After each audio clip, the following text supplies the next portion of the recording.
नमस्कार मित्रों, मारी यूट्यूब चैनल में फरी एक बार आपનું હૃદયપૂર્વક સ્વાગત છે। આજનો ટોપિક છે મિત્રો કે જમ્યા પછી ભૂલથી પણ આ 5 કામ ક્યારેય કરવા નહીં, એટલે કે જમ્યા પછી આ 5 ભૂલો ક્યારેય કરવી નહીં, નહીંતર હાર્ટ એટેક આવી શકે છે અને બ્રેન સ્ટ્રોક પણ થઈ શકે છે, એટલે કે લકવો પણ પડી શકે છે। તમે જુઓ આજકાલ ઘણા બધા માણસોને આપણે જોઈએ તો કે કાલ રાતે તો કમ્પ્લીટ બેઠા હતા અને અચાનક જ એમને લકવો પડી ગયો, અથવા હમણાં કલાક પહેલાં તો બેઠા હતા, વાતો કરતા હતા બોકડા ઉપર બેસીને અને અચાનક જ એમને હાર્ટ એટેક આવ્યું। કોઈ દિવસ કોઈને અચાનક હાર્ટ એટેક ક્યારેય આવતું નથી। અને જામનગરની અંદર પણ હાર્ટના સ્પેશિયાલિસ્ટ જે ડૉક્ટર હતા, હાર્ટ સ્પેશિયાલિસ્ટ જેમને અનેક લોકોને હાર્ટના ઓપરેશન કરીને બચાવે છે, એવા હાર્ટના સ્પેશિયાલિસ્ટ ડૉક્ટરને પણ હાર્ટ એટેક આવ્યો અને મૃત્યુ પામ્યા। તો આપણે એવું સમજીએ છીએ કે ભાઈ અચાનક હાર્ટ એટેક આવ્યું, તદ્દન ખોટી વાત। ક્યારેય કોઈને પણ અચાનક હાર્ટ એટેક આવતું નથી કે અચાનક લકવો પણ પડતો નથી। કેમ? તો આયુર્વેદમાં કહે છે કે કોઈપણ પ્રકારની ભયંકર બીમારી થવાની હોય, આપણું શરીર આપણને સંકેત આપે છે। 2 વર્ષ કે 3 વર્ષ કે 5 વર્ષ પહેલાંથી આપણે એ વસ્તુ જીવનની અંદર અપનાવી છે અને ધીરે ધીરે એના પરિણામ સ્વરૂપે આપણે લકવો પડે છે અથવા હાર્ટ એટેક આવે છે। તો જમ્યા પછી આપણે એવી 5 કઈ ભૂલો કરીએ છીએ જેના લીધે હાર્ટ એટેક આવી શકે છે, બ્રેન સ્ટ્રોક એટલે લકવો પણ પડી શકે છે। તો નંબર 1, આયુર્વેદમાં કહે છે કે ભોજન અંતે વિષમવારી, મતલબ કે જમ્યા પછી ક્યારેય પાણી પીવું નહીં, એ વિષ સમાન કામ કરે છે, એટલે કે ઝેર સમાન કામ કરે છે। મોટાભાગના લોકો તમે જુઓ તો નાના બાળકો હોય, એ સ્કૂલની અંદર ભણતા હોય કે હોસ્ટેલની અંદર રહેતા હોય તો જમ્યા પછી એ લોકો પાણી પીવે છે, અડધો ગ્લાસ કે 1 ગ્લાસ જેટલું પાણી પીવે છે। ઉનાળાની ઋતુ હોય તો ઘણા લોકો 1 થી 1.5 ગ્લાસ જેટલું પાણી પી જાય છે। અને ઘણા લોકોને આપણે કહીએ તો એ લોકો એવું કહે છે કે હું તો વર્ષોથી પાણી પીવું છું, મને કોઈ તકલીફ થઈ નથી। તો મિત્રો, આ તકલીફ તરત થતી નથી, સમય આવે ત્યારે થાય છે। વર્ષોથી આપણે જે ભૂલ કરતા આવીએ છીએ અને એનું ફળ સ્વરૂપે, એનું પરિણામ સ્વરૂપે આપણને હાર્ટ એટેક આવી શકે છે। તો જમ્યા પછી આયુર્વેદમાં કહે છે કે ક્યારે પાણી પીવું નહીં। કેમ નહીં પીવું એ પણ પ્રશ્ન થાય। જ્યારે આપણે ભોજન કરીએ છીએ, ખોરાક લઈએ છીએ, ત્યારે આપણા શરીરની અંદર ખોરાક જાય છે અને એ ખોરાકનું પાચન કરવા માટે આપણા શરીરની અંદર રહેલો અગ્નિ, એટલે કે જઠરાગ્નિ પ્રદીપ્ત થાય છે એ ખોરાકનું પાચન કરવા માટે। અને આયુર્વેદ મુજબ 1 થી 1.5 કલાક જેટલો સમય એ ખોરાક વલોવાય છે અને આપણે જમ્યા પછી તરત પાણી પીએ તો આપણો જે જઠરાગ્નિ છે એ આયુર્વેદ મુજબ એ અગ્નિ મંદ પડે છે, એ અગ્નિ બુઝાઈ જાય છે, જેના લીધે આપણે જે કંઈ ખોરાક લીધો હોય એ ખોરાકનું યોગ્ય રીતે અને સમયસર પાચન થતું નથી અને એમાંથી કાચો આમ ઉત્પન્ન થાય છે, એટલે કે એ ખોરાક સડવા લાગે છે, પૂરેપૂરું પાચન થતું નથી, એના લીધે એ ખોરાક સડવા લાગે છે અને એમાંથી કાચો આમ ઉત્પન્ન થાય છે, એટલે કે એ ખરાબ કચરો ઉત્પન્ન થાય છે અને એ ખરાબ કચરો આપણા શરીરની અંદર ધીમે ધીમે આપણા લોહીની અંદર જામવાની શરૂઆત થઈ જાય છે અને આપણું લોહી છે ધીરે ધીરે ઘટ્ટ થવાની શરૂઆત થઈ જાય છે। આપણે આ ભૂલ સતત કરતા આવીએ નાનપણથી તો 5 વર્ષ કે 10 કે 15 વર્ષ પછી આપણને હાર્ટ એટેક આવવાના ચાન્સીસ વધી જાય છે। એટલે આપણે ડૉક્ટર પાસે જઈએ તો ડૉક્ટર કહે છે કે ભાઈ તમારી એક નળી 80% બ્લોક, બીજી 85% બ્લોક, એક નળી 90% બ્લોક, એક 95% બ્લોક। આ બ્લોકેજ કોને કરી? બાજુવાળાએ કરી? ઉપરવાળાએ કરી? કોઈએ નથી કરી, આપણે જાતે જ કરી છે। તો આપણે પ્રકૃતિના નિયમોનું પાલન કરતા નથી, કુદરતના નિયમોનું પાલન કરતા નથી, આપણે બોડીના જે નિયમો છે એ નિયમોનું આપણે ઉલ્લંઘન કરીએ છીએ, એના નિયમોનું પાલન કરતા નથી અને એટલા માટે જ નાની ઉંમરની અંદર આપણને અનેક પ્રકારની બીમારીઓ થાય છે। ડાયાબિટીસ, હાઈ બીપી, કોલેસ્ટ્રોલ, પેટમાં ગેસ થવો, એસિડિટી થવી, અવળો ગેસ થવો, હાઇપર એસિડિટી થવી, થાઇરોઇડ, પગની અંદર સોજા આવવા, આવી અનેક પ્રકારની બીમારીઓ દિવસે ને દિવસે વધુને વધુ જોવા મળે છે। જંગલમાં જે પ્રાણીઓ રહે છે, જંગલી પ્રાણીઓની અંદર કોઈ દિવસ તમે કોઈ બીમારી જોઈ કે ચલો ભાઈ જંગલની અંદર હાથીની હોસ્પિટલ અલગ હોય, વાઘની હોસ્પિટલ અલગ હોય, જંગલી ભેંસ હોય તો એની હોસ્પિટલ અલગ હોય। એ જંગલની અંદર જે પ્રાણીઓ રહેશે એ પ્રાણીઓ કુદરતના નિયમોનું પાલન કરે છે, પ્રકૃતિના નિયમોનું પાલન કરે છે અને એટલા માટે એ જલ્દી બીમાર પડતા નથી। તમે કોઈ દિવસ જોયું કે ભાઈ વાંદરાનું હાર્ટ એટેકથી મૃત્યુ થયું? કેમ નથી થતું? ડૉક્ટરોએ અને વૈજ્ઞાનિકોએ સંશોધન કર્યું અને કહ્યું છે કે વાંદરાના શરીરની અંદર જે રચના છે, જે હાર્ટ છે, એ જ હાર્ટ માણસના શરીરની અંદર છે। વાંદરાના શરીરમાં જે કિડની છે એ જ પ્રકારની કિડની માણસના શરીરની અંદર છે।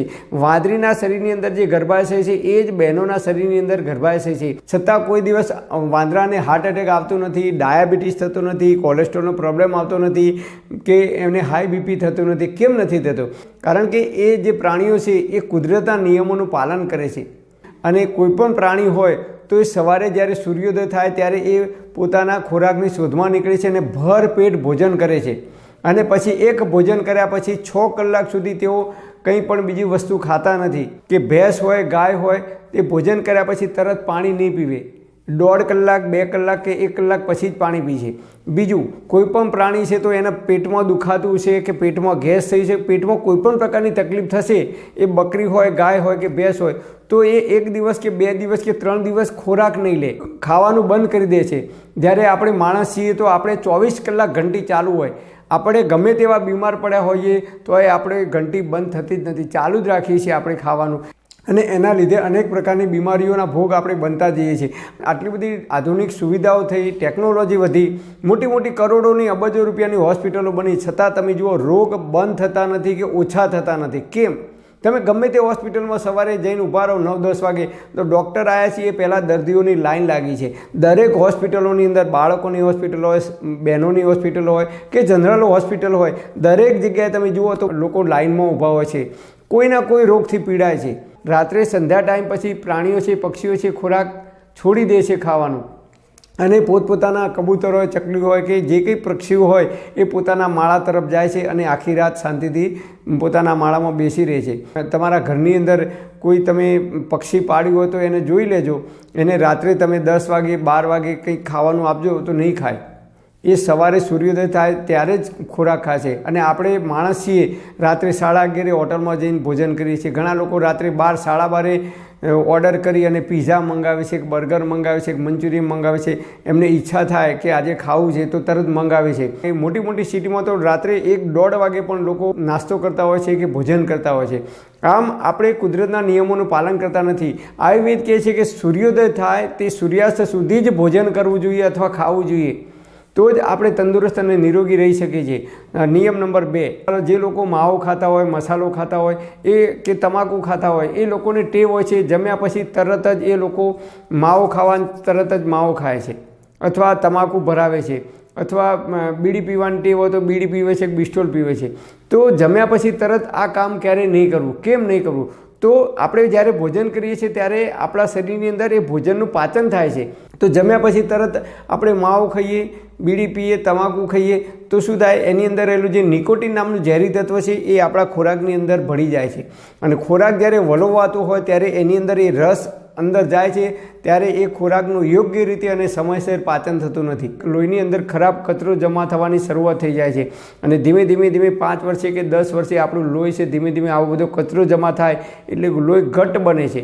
લોહી ઘટ્ટ બને એટલે ડૉક્ટર પાસે જઈએ, ડૉક્ટર કહે છે કે તમારે કોલેસ્ટ્રોલનો પ્રોબ્લેમ છે. કોલેસ્ટ્રોલનો પ્રોબ્લેમ હોય એટલે કોલેસ્ટ્રોલ લોહી પાતળું થવાની ગોળી આપે, અથવા એમાંથી તમને બીપીની તકલીફ થાય છે, હાઈ બીપી થાય છે. લોહીની અંદર કચરો જમા થાય એટલે લોહી જાડું થઈ જાય. લોહી જાડું થાય એટલે આપણા હૃદયને પમ્પિંગ કરવા માટે હાઈ બ્લડ પ્રેશર, હાઈ એટલે વધારે બ્લડ પ્રેશર, બ્લડને પ્રેશર આપવું પડે છે જુદા જુદા અંગ અવયવ તરફ પહોંચાડવા માટે. એટલે હાઈ બ્લડ પ્રેશરની ગોળી ગળવાની જરૂર પડે છે, અથવા અમુક લોકોને ડાયાબિટીસની અસર થાય છે તો ડાયાબિટીસની ગોળી ગળવાની જરૂર પડે છે. તો જમ્યા પછી તરત જ ક્યારે માવો, મસાલો, બીડી, તમાકુનું વ્યસન હોય તે કરવું નહીં. નંબર 3, જમ્યા પછી ઘણા લોકો આઈસ્ક્રીમ ખાતા હોય છે. અત્યારે શિયાળાની સિઝન ચાલે છે તો લગ્નની સિઝન ચાલે છે, તો રાત્રે આપણે લગ્નમાં જઈએ કે રિસેપ્શનમાં જઈએ તો જમ્યા પછી મોટા ભાગના લોકો આઈસ્ક્રીમ ખાય છે. ક્યારેય આઈસ્ક્રીમ ખવાય નહીં. કેમ ના ખવાય? આપણે આઈસ્ક્રીમ ખાઈએ એટલે આપણા શરીરની અંદર જમ્યા પછી તરત જે અગ્નિ પ્રદીપ થાય છે ભોજનનું પાચન કરવા માટે, એ અગ્નિ મંદ પડે છે, અને અગ્નિ મંદ પડે છે એટલે એ ખોરાકનું યોગ્ય રીતે અને સમયસર પાચન થતું નથી. એટલે જિંદગીમાં જીવો ત્યાં સુધી ભોજન કર્યા પછી તરત ક્યારેય આઈસ્ક્રીમ ખાવો નહીં. અને ઘણા લોકોને ઠંડા પીણા પીવાની ટેવ હોય છે, તો 1 ગ્લાસ ભરીને કોકાકોલા હોય, થમ્સઅપ હોય કે જે કંઈ હોય એ લોકો ઠંડા પીણા પીવે છે. ઘણા લોકોને આજકાલ એવો ટ્રેન્ડ ચાલે છે કે પીઝા ખાવા જાય તો પીઝા ખાય, સાથે સાથે કોલ્ડ ડ્રિંક્સ પીવે છે, કે સમોસા ખાય કે કોઈ પણ નાસ્તો કરવા જાય તો નાસ્તાની સાથે કોલ્ડ ડ્રિંક્સ પીવે છે. તો નાસ્તાની સાથે કોલ્ડ ડ્રિંક્સ ક્યારેય પીવાય નહીં, જમ્યા પછી પણ ક્યારેય કોલ્ડ ડ્રિંક્સ પીવાય નહીં.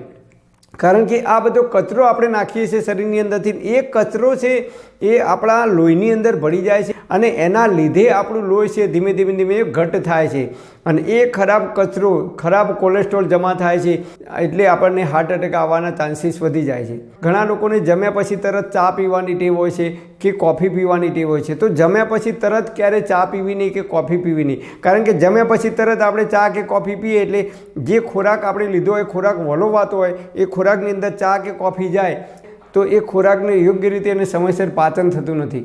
નંબર 5, જમ્યા પછી તરત જ કોઈ પણ ભારે કામ ક્યારેય કરવું નહીં, કે જમ્યા પછી બપોરની રાતની જેમ ઘસઘસાટ સૂઈ જવું નહીં, કે જમ્યા પછી તરત ક્યારેય ચાલવા જવું નહીં. કેમ નહીં જવું? કે જમ્યા પછી તરત સ્નાન કરવું નહીં. કેમ નહીં કરવું? તો જમ્યા પછી આપણે તરત ચાલવા જઈએ તો શું થાય? ઘણા લોકોની ટેવ હોય છે જમ્યા પછી તરત ચાલવા જાય છે.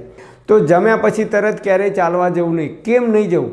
તો જમ્યા પછી આપણે જ્યારે ભોજન કરીએ છીએ ત્યારે આપણા શરીરની અંદર જ્યારે ખોરાક જાય છે ત્યારે જઠરાગ્નિ પ્રદીપ થાય છે, ખોરાકનું પાચન થાય છે, અને એ સમય દરમિયાન 1.5 થી 2 કલાક જ્યારે ખોરાકનું પાચન થતું હોય એ સમય દરમિયાન 1 થી 1.5 કલાક સુધી જ્યારે ખોરાક વલોવાય છે, ખોરાકનું પાચન થાય છે, ત્યારે સૌથી વધારે બ્લડની જરૂર પડે છે એ ખોરાકનું પાચન કરવા માટે, જઠરાગ્નિની. એટલે આપણા શરીરના તમામ અંગ અવયવની અંદરથી જે બ્લડનો સપ્લાય છે, લોહીનો સપ્લાય છે, એ જઠર તરફ જાય છે. અને આપણે ભોજન કર્યા પછી તરત ચાલવા જઈએ તો જઠરને પૂરેપૂરો બ્લડનો સપ્લાય મળતો નથી, અને એના લીધે એ ખોરાકનું યોગ્ય રીતે અને સમયસર પાચન થતું નથી. એટલે જમ્યા પછી તરત ક્યારેય ચાલવા જવું નહીં. ઓછામાં ઓછી 30 કે 40 મિનિટ તમારે વજ્રાસનમાં બેસવાનું, અથવા વજ્રાસનમાં ના બેસી શકતા હોય તો પલોઠી વાળીને બેસવાનું. અને બપોરનો સમય હોય તો તમે ડાબા પડખે સૂઈ જવાનું. ભગવાન વિષ્ણુનો ફોટો તમે જુઓ, શેષનાગ ઉપર જે રીતે સૂતા છે એ રીતે ડાબા પડખે આપણે સૂઈ જવાનું. હવે આપણને પ્રશ્ન થાય કે ડાબા પડખે કેમ સૂઈ જવાનું? તો આપણા શરીરની અંદર 3 નાડી છે. એક છે ઈડા, પિંગળા અને સુષુમ્ના, 3 નાડી છે.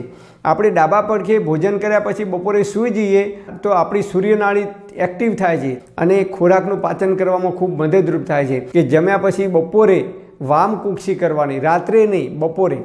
એટલે કે ડાબા પડખે તમારે ઓછામાં ઓછું 20 થી 40 મિનિટ સુધી તમારે સૂઈ રહેવાનું ડાબા પડખે, તો એ ખોરાકનું જલ્દી પાચન થાય છે. અથવા વજ્રાસનમાં બેસવાનું. વજ્રાસનમાં તમે રાત્રે પણ બેસી શકો છો, સવારે પણ બેસી શકો છો, અને બપોરે પણ બેસી શકો છો. પણ વામકુક્ષી રાત્રે કરવાની નથી, માત્ર બપોરે જ કરવાની છે.